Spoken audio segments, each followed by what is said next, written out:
iraguha umugisha se kubera ko watuye ikihana, iratanga umugisha se kubera ko mufite urukundo, iratanga umugisha se, umugisha irawutanga ishingiye. Reka rero njye ndabona igihe tugezemo kuko buriya buri wese umuhanuzi wese agira uko Imana imutuma, ariko igihe tugezemo nta byiza byo kuvuga, ntabyo mbona, nta byiza byo kuvuga mbona hano, ntabwo imbazi zayishiranye, ariko Imana nta santima igira, kubera ko ukuyemo inda 5 se, kubera ko se ni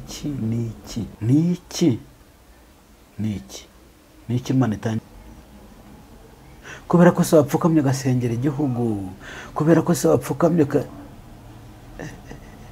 ugasengera abapfakazi, kubera ko se wapfukamye ugasengera abarwayi, umugisha itanze. Niba njyewe nasenze, niba runaka yasenze akanasenga, niba hano hari n'utanasenga atanavuga ko Imana ihari, gusa umugisha Imana iratanga umugisha mu bantu bose gute tatanye. Hari n'abantu bavuye mu nsengero bazivamo, ese bari inyuma abantu b'iki gihe bo muri iyi minsi barashaka ko babeshya, ntabwo bashaka ko babwiza ukuri. Iyo babeshye rero ibyo ushaka urabibona. Ariyo mpamvu mbwira ngo abahanuzi barataye, binjiye mu kintu cyo kubeshya kugira ngo babone ibyo bashaka, babone ibibashimisha. Kugira ngo mbabwire, buriya umwuka w'Imana, umuhanuzi w'Imana, guhanurira mu itorero cyangwa mu idini ry'iki gihe biragoye. Hanuye ngo ariko sinabatumye, ngo mwahanuye iby'imitima yanyu ugira ite yifuza. None ni gute umuntu azaryama mu gitondo agatekereza akavuga ati ubwo mfite cano,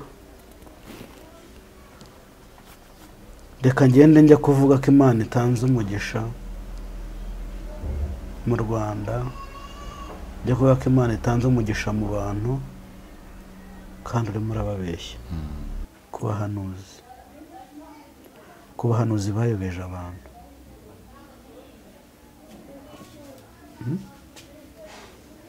Hari abahanuzi bayobeje abantu biruhiye, abantu bananiwe b'indushyi bishakira Imana, ariko aho kuruha nshaka iby'isi, nanjye naruha nshaka Imana.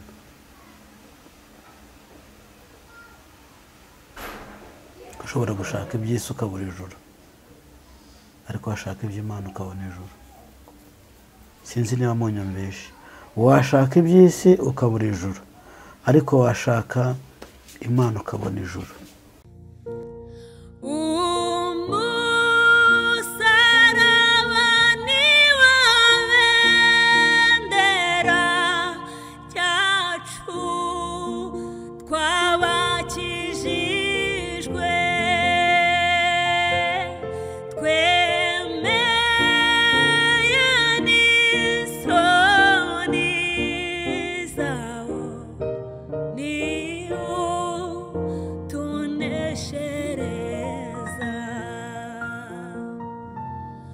Reka tubasuhuze mwebwe muhora mubana natwe kubw'ijambo ry'Imana. Hano ni ku Musaraba TV, umukozi w'Imana Mugabe Yesu nashimwe.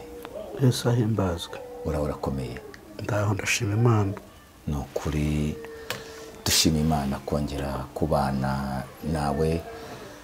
Abantu bakunda kukubona utambutsa ubuhanuzi bukakaye, abantu bamwe bakanikanga.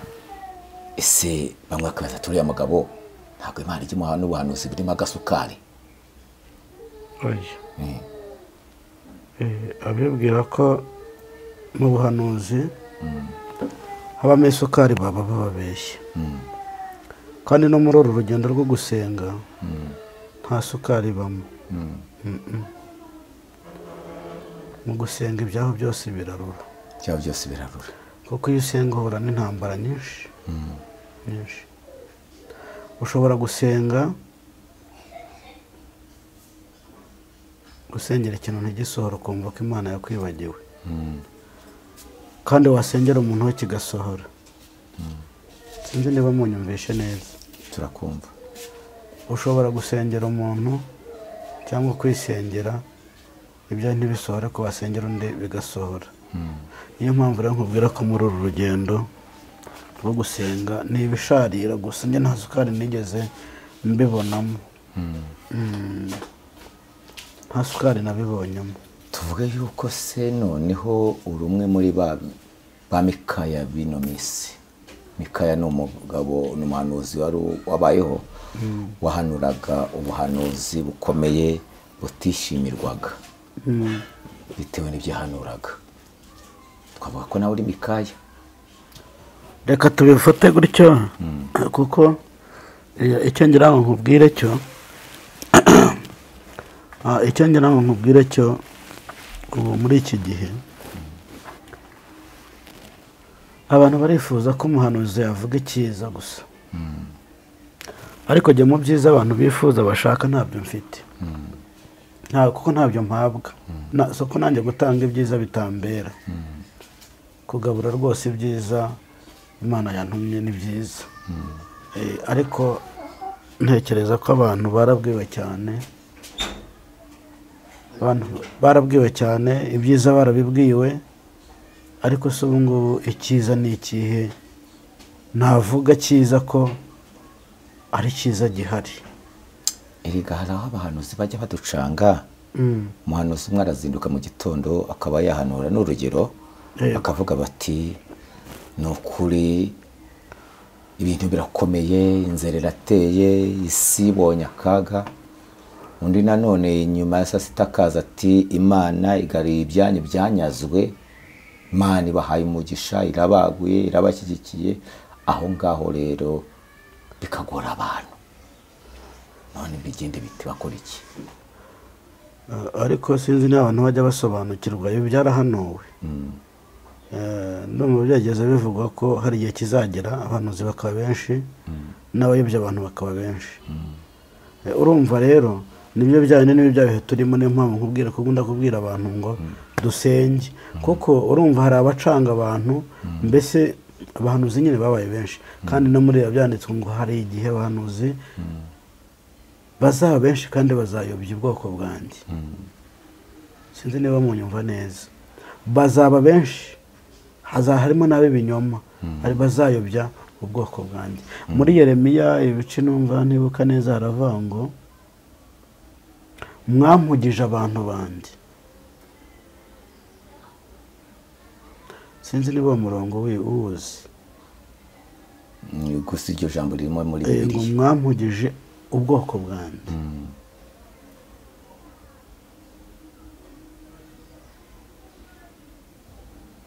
Ngo mwarahanuye, ngo ariko sinabatumye. Ngo mwahanuye iby'imitima yanyu igira ite? Yifuza. None ni gute umuntu azaryama mu gitondo agatekereza akavuga ati ubwo mfite cano, reka ngende njya kuvuga ko Imana itanze umugisha mu Rwanda, njya kuvuga ko Imana itanze umugisha mu bantu, kandi urimo urababeshya.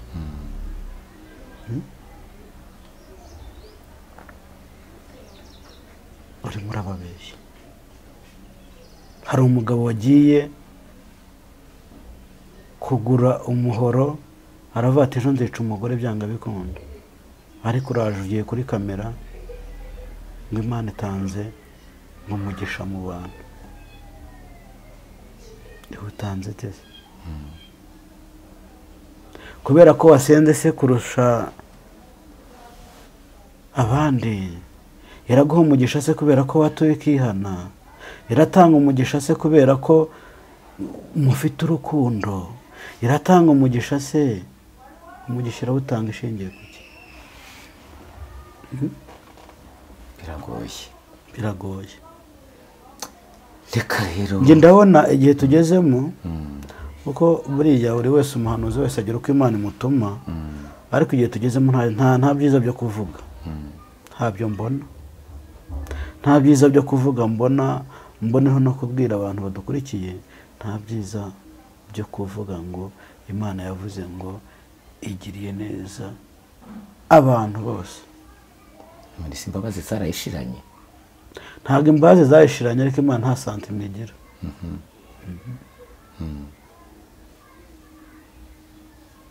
kubera ko ukuyemo inda eshanu se, kubera ko se ni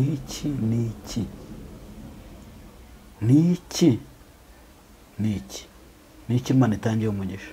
ariko harimo n'abayubaha. nanjye nakubwiye ngo wibuka ijambo nakubwiye ngo iratanga umugisha ku wayubashye.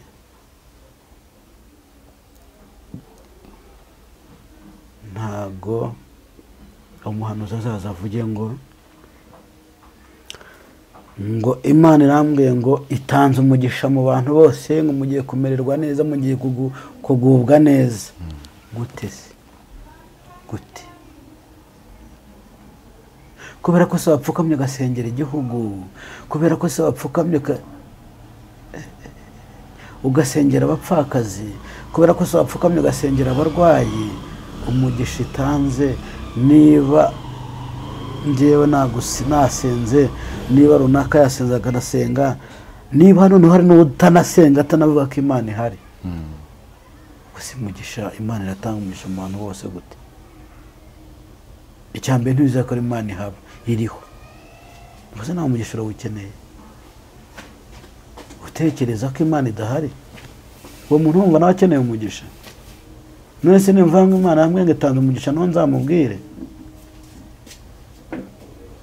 kubera ko yaguze umuhoro akajya kuwutyaza ati ejo nzica umugore aranzengereje, kubera ko umugore yagiye gushaka inyundo, hari umerutse kumva ngo waconze umugabo asinziriye aramwica.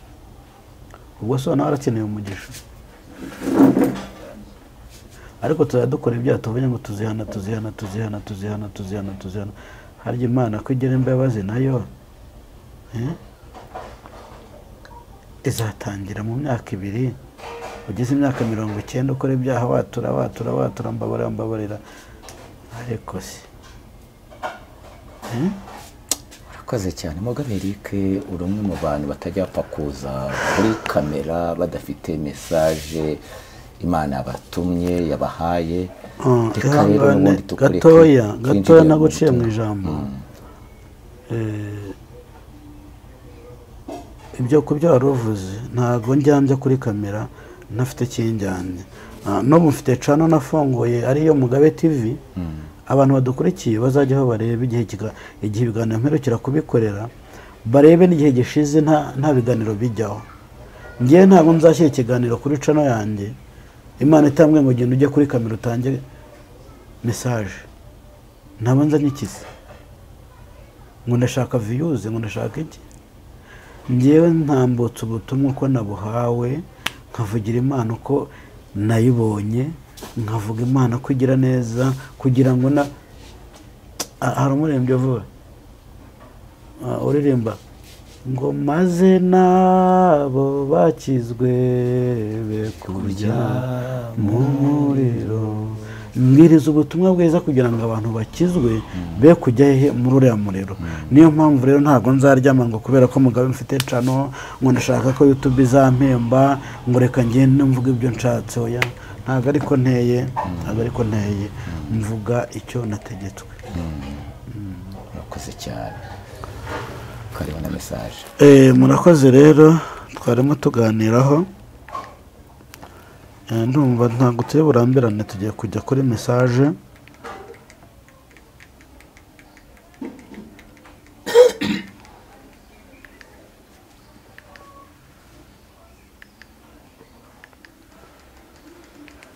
icyo ngira ngo mbwira abantu,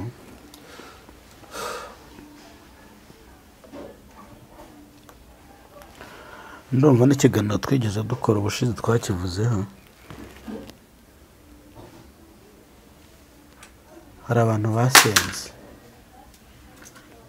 hari abantu basenze, erega hari abantu bifitiye umuruho wo gusenga.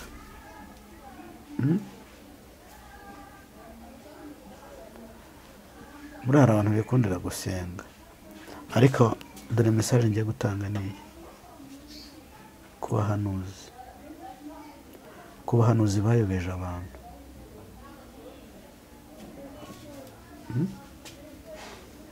hari abahanuzi bayobeje abantu, abantu biruhiye, abantu bananiwe b'indushyi bishakira Imana, ariko aho kuruha nshaka iby'isi nanjye naruha nshaka Imana.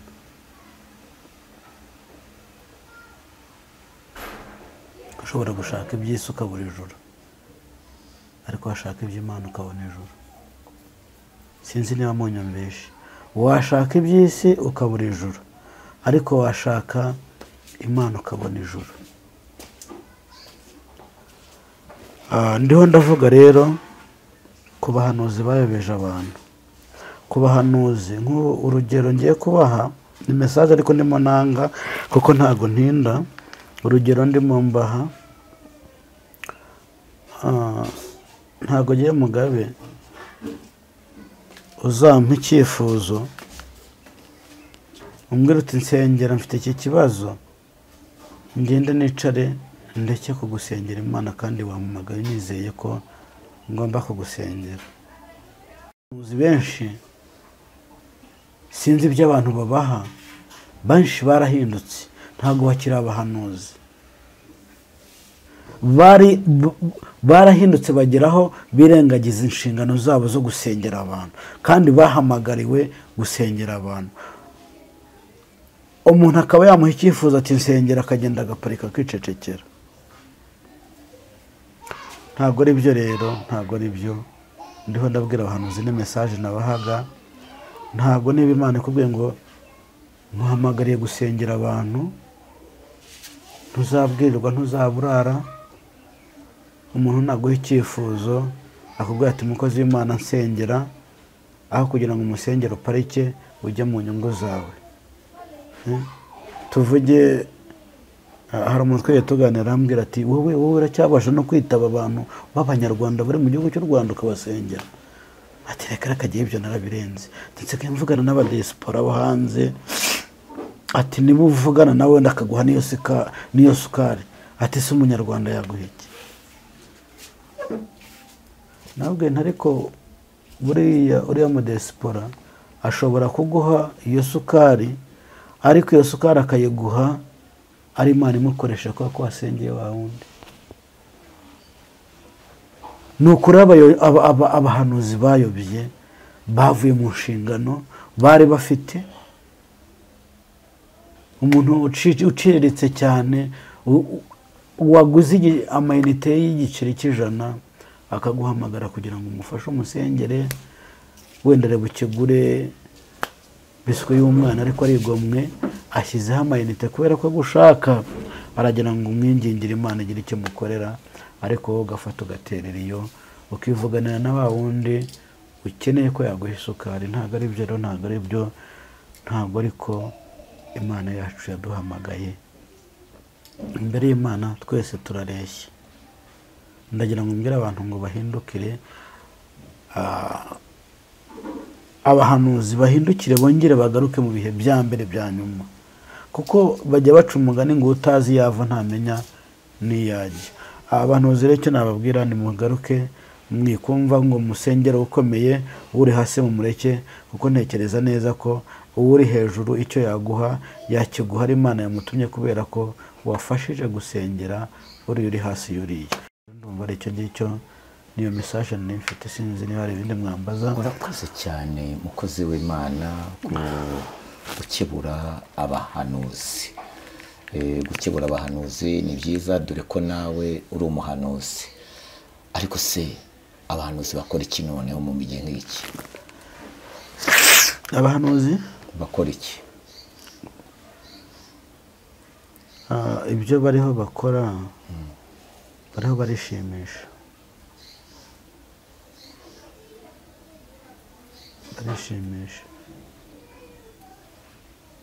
barishimisha ariko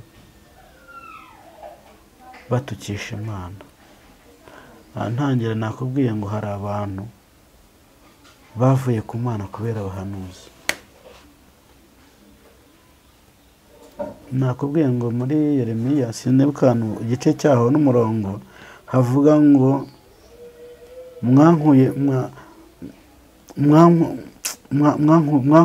mwankugije abantu banjye. hari abantu batatanye, hari n'abantu bavuye mu nsengero bazivamo, ese bari inyuma y'itorero mukozi w'Imana Eric, ubona biterwa n'iki? Kuko abo bahanuzi uvuga akenshi badahagaze mu kuri kw'ijambo ry'Imana, uzasanga bafite umubare w'abantu benshi babakurikirana, babatega amatwi, ariko wa wundi rimwe na rimwe uri mu mwuka w'Imana ugasanga rimwe na rimwe ntiyitaweho. Ubona biterwa n'iki? Erega nibyo nakubwiye nti abantu b'iki gihe bo muri iyi minsi barashaka ko babeshya, ntabwo bashaka kubabwiza ukuri. Iyo babeshye rero ibyo ushaka urabibona. Ariyo mpamvu mbwira ngo abahanuzi barataye, binjiye mu kintu cyo kubeshya kugira ngo babone ibyo bashaka, babone ibibashimisha. Inyungu yabo ni ihese. Inyungu yabo ntabwo yumva se, babone ibibashimisha. Mugabe, hari amadini amwe n'amwe yavuze yuko atagikeneye ko abahanuzi bahanura muri ayo madini cyangwa se muri ayo matorero, ariko mu minsi mike usanga bamwe mu bahanuzi cyangwa se bamwe mu bayoboke b'amadini bavuze yuko ayo madini yirukanye umwuka w'Imana kubera ko yanze yuko ibyo bintu by'ubuhanuzi biboneka mu madini cyangwa se biboneka mu materaniro. Ndakubaza muri kano kanya kino kibazo, ese nawe wumva ko barirukanye umwuka w'Imana koko mu nsengero cyangwa buriya umwuka w'Imana, umuhanuzi w'Imana guhanurira mu itorero cyangwa mu idini ry'iki gihe biragoye. Buriya insengero zisigaye zikorerwamo byinshi, ntabwo abantu bavanywe ku Mana n'abahanuzi gusa, n'abashumba, abapasiteri, abadiyakoni, abarimu, abo nabo bakuvana mu ruhande wari urimo rwo gusenga, bakagushyira inyuma y'itorero kubera ko utabonye ya korari, kubera ko wahanuye ugahanura ukavuga umwuka w'Imana burya ararondora, ukarondora abantu ibiriho bibera mu rusengero. Icyo ndi kuvuga ni iki ngiki, tugendeye ku byo utubwiye mu kanya no ku butumwa utambukije muri kano kanya Imana yaguhaye ku bahanuzi, harimo yuko abahanuzi bahugije abantu Imana. Icya kabiri, mu butumwa watubwiye bushize tubwiye ko Imana yakwetse ko mu bahanuzi 10 batatu bonyine ari bo baza batumwe n'Imana. Ndi kuvuga ngo ibyo bibazo abahanuzi bateje ntibyaba biri intandaro kuri ayo madini amwe namwe yafashe umwanzuro akavuga ati bitewe n'ibi bibazo reka tube duhagaze ikintu tubuhanuze mu nsengero kugira ngo batagumya guhuza abantu Imana. Tugendeye ku cyo ngicyo waruvuze, ese kuba barabahagaritse turabyita kwirukana umwuka wera w'Imana cyangwa nizo mpungenge n'abo bahanuzi bamwe na bamwe baje bagatera mbutiyaje mu nzira? Abenshi batera mbutiyaje mu nzira kuko hari abari bari mu itorero imbere bari bicibwa, babaye nk'abana b'ibirara. Bavuyeho rero baza nanone baza njya numva mubyita ngo ni kuri iyi mihanda, barabatara bati ntahandi tuzabivugira, reka tujye kuri kamera tuzabeshya, kandi tubeshya abantu bazatwumva. Kandi koko abantu b'iyi minsi banyurwa babeshye, ntabwo bashaka kuvuga ukuri, ntabwo bashaka ko abasenga by'ukuri ntabwo bagaragara, ariko ababeshya baragaragara. Urugero ngiye kuguha, ubu ushobora kuvugana n'umuntu 2-3 ukamusengera, ejo bundi wamuhamagara ugasanga nimero yawe yari borotse. Urumva urukundo ruhari? Akagenda akajya kuwumubeshya kandi ukamuhamagara, wamuhamagara ati ndashaka kunsengera. Ubwo yabonye ngo umuhanuzi ugiye kumusengera, ati kugusengera urampaye angahe? Ijambo ry'Imana ziracuruzwa. habura niba abantu bashaka. ubuvuze kuri iryo jambo ry'ibiguzi, hari n'ikintu kivugwa muri iyi minsi cyitwa igitambo, kugira ngo uwo umuhanuzi umuntu akavuga ati kugira ngo ngusengere, umuhanuzi asengera umuntu ati uratanga igitambo, tamba Isaka. Ntabwo jewe biriya bintu biri mu kuri cyangwa ntabwo mpamanya nabyo. Ntabwo Imana yacu, nta nigeze mbona ko Imana iturwa igitambo, ahubwo Imana iturwa ituro ry'ishimwe. Nta nigeze mbona ko gutura igitambo byemewe. Bire haraho byemewe nepo igitambo. tubera igitambo byararangiye. Nzi ko ibitambo bitangwa mu bapfumu, ariko kwa Yesu nta bitambo bibayo. Ngo banza utange igitambo kugira ngo usengere, ariko ubwo ntiwumva. Banza utange igitambo kugira ngo usengere. Ariko abantu basobanukiwe bakumva cyane kuruta uko bumvaga. bandi akabyita kubiba Barabibikiza ibitambo, imbuto ziheze. kugira ngo n'amashaza se ko nayo yacitse, amasengesho yabo yumvikane. n'amashaza nayo ko yabuze n'ubunyobwa se. Abantu bagira ubwenge. Bagira ubwenge. Bave mu bujiji. Bave mu bujiji kandi basobanukirwe. Basobanukirwe kandi birinda babeshye. Barababeshya muzi ngo niko kuri, ariko ntabwo ariko kuri.